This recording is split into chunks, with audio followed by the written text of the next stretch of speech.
Hello friends, आज का जो अपना टॉपिक है वो है वॉन ब्राउन डिग्रेडेशन के ऊपर है। इससे पहले वाला जो वीडियो लेक्चर था अपना वो था होफमान एलिमिनेशन रिएक्शन पे, होफमान एलिमिनेशन के ऊपर था।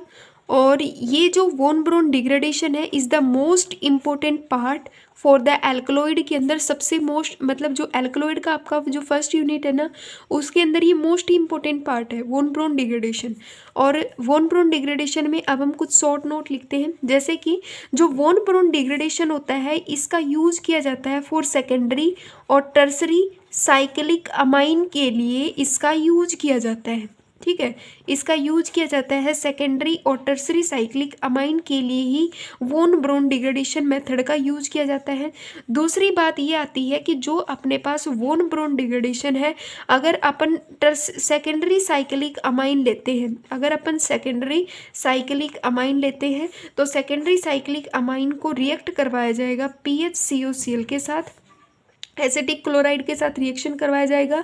और सेकेंडरी साइक्लिक अमाइन का काम होता है कि ये इसको किस में कन्वर्ट कर देगा। इसका काम सिर्फ और सिर्फ इतना ही होता है कि ये इसको कन्वर्ट कर देगा नॉर्मल अमाइन की फॉर्म में। मतलब अगर सेकेंडरी है तो उसको प्राइमरी अमाइन बना देगा, अगर टर्सरी साइक्लिक अमाइन है तो वो उसको सेकेंडरी साइक्लिक अमाइन में कन्वर्ट करवाने का काम करता है। ठीक है, टर्सरी साइक्लिक अमाइन की रिएक्शन हम करवाएंगे साइनोजन ब्रोमाइड के साथ करवाएंगे। ये इसको कन्वर्ट कर देगा टर्सरी अमाइन की फॉर्म में कन्वर्ट कर देगा। अब हम इसकी कुछ एग्जाम्पल्स को स्टडी करते हैं, जैसे कि फॉर एग्जाम्पल सबसे पहले तो हम लेते हैं टर्सरी अमाइन। किसको लेते हैं? Tertiary amine. ये अपने पास कौन सा डिग्री का अमाइन है? टर्सरी अमाइन है। जब हम इसकी रिएक्शन किसके साथ करवाएंगे? जब हम इसकी रिएक्शन साइनोजन ब्रोमाइड के साथ करवाएंगे। ये बात हमेशा याद रखना कि अपने पास टर्सरी जो साइक्लिक अमाइन होगा उसकी रिएक्शन साइनोजन ब्रोमाइड के साथ होगा। नाइट्रोजन्स के लोन पेयर ऑफ इलेक्ट्रॉन इस कार्बन पे अटैक करेंगे। क्यों? क्योंकि ब्रोमीन जो है वो एक अच्छा लीविंग ग्रुप है, यहाँ से अपने इस बॉन्ड को लेके बाहर निकलेगा तो अपने पास कार्बन पे तो कार्बन के ऊपर पॉजिटिव चार्ज जनरेट होगा और ब्रोमीन पे कैसा चार्ज आ जाएगा? नेगेटिव चार्ज जनरेट होगा due to except of bond के कारण। नाइट्रोजन के लोन पेयर ऑफ इलेक्ट्रॉन अपने डोनेट करेगा इस कार्बन को, जिससे नाइट्रोजन ने अब कितने बॉन्ड बना लिए? 4 बॉन्ड की फॉर्मेशन कर ली। 4 बॉन्ड बनाने के कारण नाइट्रोजन पे क्या चार्ज आ गया? पॉजिटिव चार्ज आ गया। अब अपने पास आता है ब्रोमाइड नेगेटिव को भी हम इस N पॉजिटिव के साथ लिखेंगे। अब देखो, अब आगे कंडीशंस क्या कहती है कि ये जो ब्रोमीन नेगेटिव है ये कहीं ना कहीं इसका अभी ये क्या हो गया? ये एज ए एक न्यूक्लियोफिल है और न्यूक्लियोफिल किस पे अटैक करेगा? किसी इलेक्ट्रोफिल पे अटैक करेगा। या ये कहें कि इलेक्ट्रोफिल को क्या चाहिए कि उसके पास कोई ना कोई न्यूक्लियोफिल स्पीसीज आ जाए। तो जो ये एल्काइल ग्रुप है ना, इस ब्रोमीन के पास 2 ऑप्शन है अटैक करने के लिए। एक तो ऑप्शन है ये वाला और एक ऑप्शन है ये वाला। मतलब ये वाला ऑप्शन और ये वाला ऑप्शन तो दोनों सेम है, या तो ये इस वाले कार्बन पे या इस वाले कार्बन पे। और दूसरा ऑप्शन है अपने पास ये वाला एल्काइल ग्रुप कि ये जो ब्रोमीन नेगेटिव है इस वाले पे अटैक करे या फिर इस वाले पे अटैक करे। तो सबसे पहला स्टेप हम कह देंगे कि मान लो अपना इस ब्रोमीन नेगेटिव ने इसके ऊपर अटैक किया, तो जब ये इसके ऊपर अटैक करता है तो यहाँ पे क्या लग जाएगा? ये नाइट्रोजन अपना मतलब नाइट्रोजन जो है इस बॉन्ड को तोड़ेगा यहाँ से, तो नाइट्रोजन का जो पॉजिटिव चार्ज है वो गायब हो जाएगा। ये एल्काइल ग्रुप हो गया और यहाँ पे क्या हो गया? साइनोजन साइनाइड वाला ग्रुप हो गया। और यहाँ पे क्या लग गया? ब्रोमीन मॉलिक्यूल, मतलब ब्रोमीन लग गया। अब हम आगे इस स्टेप में क्या करेंगे? देखो, अब हम इसमें करेंगे कि अब हम इसका हाइड्रोलाइसिस करवा देंगे। जब हम इसका अब हम हाइड्रोलाइसिस किसका करवाएंगे? इस साइनाइड ग्रुप का हाइड्रोलाइसिस करवाएंगे। जब हम साइनाइड ग्रुप का हाइड्रोलाइसिस करवाएंगे तो यहाँ पे ये क्या हो गया? एल्काइल ग्रुप होगा। इस कार्बन पे एक तो चला जाएगा OH और ये डबल बॉन्ड बन जाएगा, में कन्वर्ट हो जाएगा, और एक H में। दोबारा से जब हम इसका हाइड्रोलाइसिस करवाएंगे ना तो ये किस में चला जाएगा? दोबारा से जब हम इसका हाइड्रोलाइसिस करवाएंगे तो एल्काइल ग्रुप कार्बन और इस पे क्या हो गया? OH और यहाँ पे क्या हो गया? एक OH ग्रुप हो गया, ये ब्रोमीन नेगेटिव है। यहाँ पे ये डबल बॉन्ड किस में कन्वर्ट हो गया? ये बन गया NH2। अभी देखो, एक कार्बन पे या ये कहीं किसी भी मॉलिक्यूल पे जब अगर 2 OH ग्रुप एक साथ अटैच होते हैं तो वो कंडीशन अनस्टेबल होती है। कैसी होती है? वो कंडीशन अनस्टेबिलिटी फॉर्म में होती है। तो यहाँ से क्या होगा कि ये वाटर मॉलिक्यूल का लॉस हो जाएगा। ठीक है, after the loss of water molecule जब वाटर मॉलिक्यूल का लॉस हो जाएगा तो उस कंडीशन में नाइट्रोजन, ये बन गया आर ग्रुप, और यहाँ पे क्या हो गया, कार्बन, डबल बॉन्ड हो गया ऑक्सीजन, और एक बॉन्ड हो गया इसके साथ NH2 के साथ। अब दोबारा से रिएक्शन को देखो, दोबारा से जब हम फिर से इसमें हाइड्रोलाइसिस करवाएंगे, जब हम दोबारा से इसमें हाइड्रोलाइसिस करवाएंगे तो ये बन जाएगा NR ग्रुप। यहाँ पे क्या होगा, कार्बन एक बॉन्ड तोड़ लेगा तो इसके पास H चला जाएगा, यहाँ पे हो गया, सॉरी, डबल बॉन्ड फॉर्मेशन करेगा, NH3 कंडीशन होगी। तो अब इस नाइट्रोजन पे आ गया पॉजिटिव चार्ज, क्योंकि ये 3 बॉन्ड नहीं बना सकता, बॉन्ड को मतलब पॉजिटिव को निकालने के लिए अमाइन ग्रुप बाहर निकल जाएगा, और अपने पास ये क्या बन जाएगा, मॉलिक्यूल एज ए एक नाइट्रोजन, एक एल्काइल ग्रुप, और यहाँ पे क्या बन गया, OH मॉलिक्यूल, और ये क्या हो गया, डबल बॉन्ड ऑक्सीजन, 1 2 3 4, कार्बन की 4 वैलेंसी पूरी है। अब यहाँ से क्या होगा, देखो यहाँ से CO2 मॉलिक्यूल लॉस हो जाएगा, मतलब कार्बोक्सिलेशन, डी कार्बोक्सिलेशन प्रोसेस होगा जिसमें CO2 मॉलिक्यूल बाहर निकल जाएगा। आफ्टर द लॉस ऑफ, यहाँ पे ब्रोमीन लगा के रखना, after the loss of CO2 molecule का जब लॉस हो जाता है तो ये क्या बन गया, अपने पास H ग्रुप, और यहाँ पे क्या हो गया, ब्रोमीन। तो हम ये कह सकते हैं कि अपने पास अभी ये पहले कैसा अमाइन था, टर्सरी अमाइन था। टर्सरी अमाइन का कन्वर्जन किस में हो गया, सेकेंडरी अमाइन के अंदर इसका कन्वर्जन हो चुका है। तो ये एक H लग गया, 2 R ग्रुप, मतलब 2 कार्बन ग्रुप के साथ ये नाइट्रोजन अटैच है। तो हम ये कह सकते हैं कि यहाँ पे अपने पास टर्सरी अमाइन का कन्वर्जन हो गया, टर्सरी साइक्लिक अमाइन का कन्वर्जन हो गया, सेकेंडरी साइक्लिक अमाइन के अंदर क्या हो गया, कन्वर्जन हो गया। अगली रिएक्शन देखो, अगला स्टेप हम क्या कहेंगे कि एक स्टेप तो अपने पास ये वाला था जिसपे इसने यहाँ पे अटैक किया तो ये बना। दूसरा स्टेप देखो, इधर से ही जब अपना दूसरा स्टेप शुरू होता है कि मान लो अगर ब्रोमीन, आपका जो ब्रोमीन का मॉलिक्यूल है वो अगर यहाँ पे अटैक ना करे, अगर यहाँ पे अटैक करे तब क्या पॉसिबिलिटी बनेगी।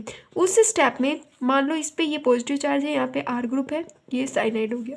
यहाँ पे पॉसिबिलिटी बनेगी कि जो आपका ब्रोमीन मॉलिक्यूल है नेगेटिव, ये बॉन्ड इधर डोनेट कर देगा इस नाइट्रोजन को, R पे पॉजिटिव चार्ज जनरेट होगा, R एल्काइल ब्रोमाइड मॉलिक्यूल तो बाहर निकल जाएगा, और ये अपने पास कैसा मॉलिक्यूल बन गया, एज ए एक टर्सरी फॉर्म आ गई अपने पास। कैसी फॉर्म आ गई, टर्सरी फॉर्म आ गई। जब हम इसकी रिएक्शन HBr की प्रेजेंस में करवाएंगे ना, आगे फिर से HBr के साथ जब हम इसकी रिएक्शन करवाएंगे तो जब दोबारा से इसके रिएक्शन करवाएंगे तो साइनाइड ब्रोमीन तो बाहर निकल जाएगा, और ये जो H ग्रुप है ये वापस से जो ये H का मॉलिक्यूल है ये इस नाइट्रोजन के साथ अटैच हो जाएगा। तो यहाँ पे वापस से अपने को क्या मिल गया, ये भी टर्सरी अमाइन से अपने को क्या मिल गया, सॉरी टर्सरी अमाइन से अपने को मिल गया सेकेंडरी अमाइन ऑब्टेन हो गया। तो ये इसके 2 रूट थे कि वॉन ब्रॉन डिग्रेडेशन के अंदर जब अपन ने टर्सरी साइक्लिक अमाइन को लिया और उसको हमने रिएक्ट करवाया साइनोजन ब्रोमीन मॉलिक्यूल के साथ, तो हमने देखा कि टर्सरी साइक्लिक अमाइन को कन्वर्ट कर दिया गया सेकेंडरी अमाइन के अंदर। अब हम दूसरा मेथड देखते हैं कि अगर मान लो अब अभी तो अपन ने लिया था टर्सरी अमाइन, अगर हम सेकेंडरी अमाइन को लेते हैं और उसकी रिएक्शन इस एसिटिक क्लोराइड के साथ करवाएंगे, फिनाइल एसिटिक क्लोराइड के साथ करवाएंगे, तो कैसे कन्वर्जन होगा सेकेंडरी से उसका प्राइमरी के अंदर। Now start. ये अपने पास कोई सेकेंडरी अमाइन है, क्या है, कोई सेकेंडरी अमाइन है। जब हम इसकी रिएक्शन PHCOCl के साथ करवाएंगे तो अपने को क्या मिलेगा, देखो जब हम इसकी रिएक्शन इसके साथ करवाएंगे तो ये जो हाइड्रोजन है ये इस Cl के साथ बाहर निकलेगा, क्योंकि क्लोरीन पे आ गया नेगेटिव और यहाँ पे क्या आएगा, पॉजिटिव चार्ज आएगा। तो कार्बोनिल वाले कार्बन पे तो क्या आ गया, पॉजिटिव चार्ज, और ये बॉन्ड बना लेगा इस कार्बन के साथ, तो डबल बॉन्ड यहाँ पे क्या हो गया, ऑक्सीजन, और यहाँ पे क्या हो गया, ये फिनाइल ग्रुप हो गया, बेंजीन की कोई रिंग हो गई, और यहाँ से HCl का क्या हो गया, लॉस हो गया। अब देखो नाइट्रोजन्स के ऊपर लोन पेयर ऑफ इलेक्ट्रॉन तो प्रेजेंट है ही। अब इस स्टेप में थोड़ा अलग सा रिएक्शन होगा, हम इसकी रिएक्शन किसके साथ करवा देंगे, फोस्फोरस पेंटाब्रोमाइड या फोस्फोरस पेंटाक्लोराइड के साथ करवा देंगे। और फोस्फोरस जो है वो अच्छे से, मतलब फोस्फोरस का एक करेक्टर होता है कि वो ऑक्सीजन अगर उसको नज़र आ जाता है ना तो वो ऑक्सीजन के साथ अच्छे से बॉन्ड बनाता है एज़ कम्पेयर टू किसी और ग्रुप के। तो फोस्फोरस और ऑक्सीजन जो है वो एक गुड अट्रैक्टिंग ग्रुप है। तो कंडीशंस में क्या होगा कि फोस्फोरस जब ऑक्सीजन के साथ बॉन्ड फॉर्म करेगा तो 2 मॉलिक्यूल इसके 2 इलेक्ट्रॉन पार्टिसिपेट करेंगे बॉन्ड फॉर्मेशन में, तो ये 2 ब्रोमीन मॉलिक्यूल को लॉस करेगा। तो यहाँ पे PbR3 बनेगा क्योंकि 2 मॉलिक्यूल को ये लॉस करेगा और ऑक्सीजन इसके पास आ जाएगा, ये बाहर निकलेगा। तो यहाँ पे नाइट्रोजन और इसके लग गया कार्बन और यहाँ पे क्या हो गया, एक ब्रोमीन मॉलिक्यूल, ये दूसरा ब्रोमीन मॉलिक्यूल और ये हो गया पीएच ग्रुप। अब देखो इसके आगे रिएक्शंस कैसे होगी। आगे वाली जो रिएक्शंस है वो ये कहती है कि हम अब इसकी रिएक्शन किसके साथ करवाएंगे। देखो नाइट्रोजन के ऊपर लोन पेयर ऑफ इलेक्ट्रॉन है, नाइट्रोजन इससे एक बॉन्ड को ले लेगा, यहाँ पे इस कार्बन के ऊपर इस कार्बन को इलेक्ट्रॉन डेफिशिएंट बना देगा।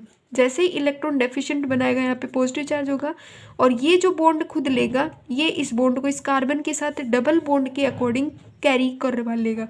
मतलब double bond nitrogen, double bond carbon और यहाँ पे क्या हो गया, एक फिनाइल ग्रुप हो गया और एक ब्रोमीन ग्रुप अटैच है और ये ब्रोमीन मॉलिक्यूल यहाँ से बॉन्ड को तोड़ेगा और नेगेटिव फॉर्म में होगा। तो ये नेगेटिव कहाँ पे बॉन्ड बनाएगा, जहाँ पे इसको पॉजिटिव नजर आएगा। तो ये इस कार्बोकैटाइन वाले पे ब्रोमीन नेगेटिव जो है इस कार्बोकैटाइन के साथ बॉन्ड फॉर्मेशन कर लेगा।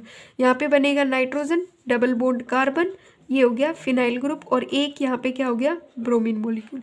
दूसरे फिर से नाइट्रोजन जो है इस वाले कार्बन से अपने बॉन्ड को ब्रेक कर लेगा, नाइट्रोजन पे आ गया नेगेटिव और ये नेगेटिव बॉन्ड फॉर्मेशन करवा लेगा इस कार्बन के साथ। तो नाइट्रोजन का कार्बन का कैसा बॉन्ड बनेगा, ट्रिपल बॉन्ड की फॉर्मेशन हो जाएगी और ब्रोमीन जो है मॉलिक्यूल यहाँ से अपने बॉन्ड को बाहर निकाल लेगा और बाहर निकल जाएगा। ठीक है, बाहर निकाल लेगा। तो ये जो ब्रोमीन नेगेटिव एज ए एक न्यूक्लियोफिल है ये किस पे अटैक करेगा, ये अटैक करेगा कार्बोकैटाइन के ऊपर। और कार्बोकैटाइन अपना कैसा होता है, एज ए एक इलेक्ट्रोफिल होता है, यहाँ पे ये बॉन्ड फॉर्मेशन करेगा। तो अपने को क्या ऑब्टेन होगा, 1,5-डाई ब्रोमो पेंटीन अपने को जो प्रोडक्ट है वो ऑब्टेन हो गया। ठीक है, क्या होगा, ऑब्टेन होगा। तो मीन्स जब अपन सेकेंडरी अमाइन की रिएक्शन इस PHCOCl के साथ करवाएंगे तो अपने को एक मतलब नॉर्मल एल्केन फॉर्मेशन मिलेगा, मतलब नॉर्मल एल्केन चेन अपने को मिलेगी। और यहाँ पे मतलब बाहर क्या निकल गया, PH साइनाइड, ये वाला मॉलिक्यूल बाहर निकल गया। तो ये आज का हमारा था वॉन ब्रॉन डिग्रेडेशन के ऊपर। अगर वीडियो अच्छा लगा तो प्लीज़ इसे लाइक कीजिएगा एंड शेयर कीजिएगा। Thank you very much.